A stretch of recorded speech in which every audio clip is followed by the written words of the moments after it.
Roadsters are often criticised for being hairdressers' cars, but you don't have to worry about that with the BMW Z4 because it looks sufficiently manly, even with the roof down.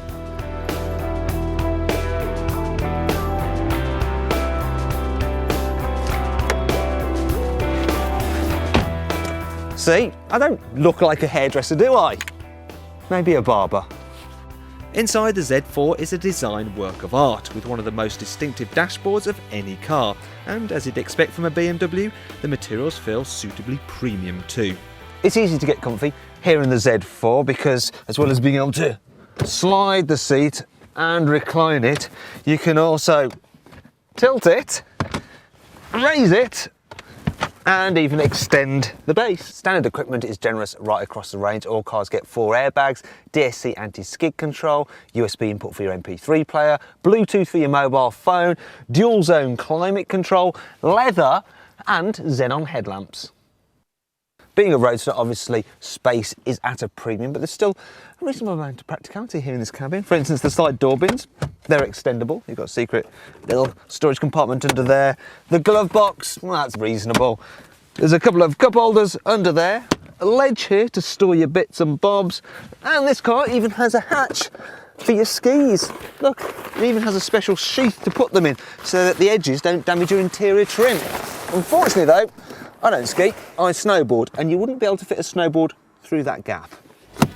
As well as a 6-cylinder engine, you can now get the Z4 with 2 efficient 2-litre 4-cylinder turbos. This one is the entry-level S-Drive 20i, and it can return more than 40 mpg, yet will still do 0 to 60 in under 7 seconds. All Z4s come with BMW's Drive Dynamic Control, and that lets you alter the steering weight, the throttle response and the sensitivity of the traction control at the touch of a button. This particular car also has M Sport suspension, which constantly adjusts depending on the road surface or your driving style and allows you to choose between a comfort setting or a more sporty one. I think I'll stick with comfort. If you're faced with a long motorway journey, don't worry. With its well-insulated hardtopper, the Z4 turns into a surprisingly relaxing motorway cruiser.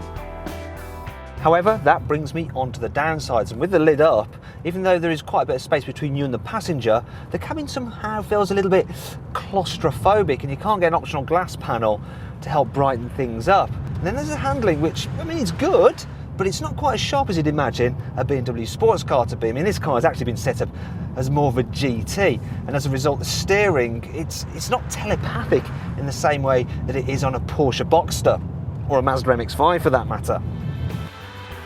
And then there's the boot.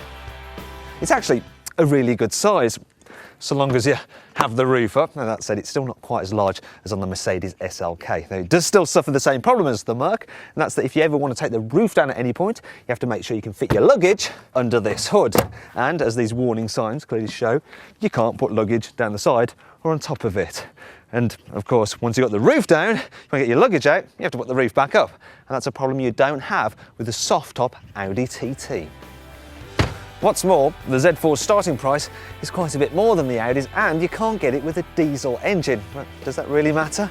After all, if you want a roadster and don't want to look like a hairdresser, get yourself a Z4. It's a man's car. It is.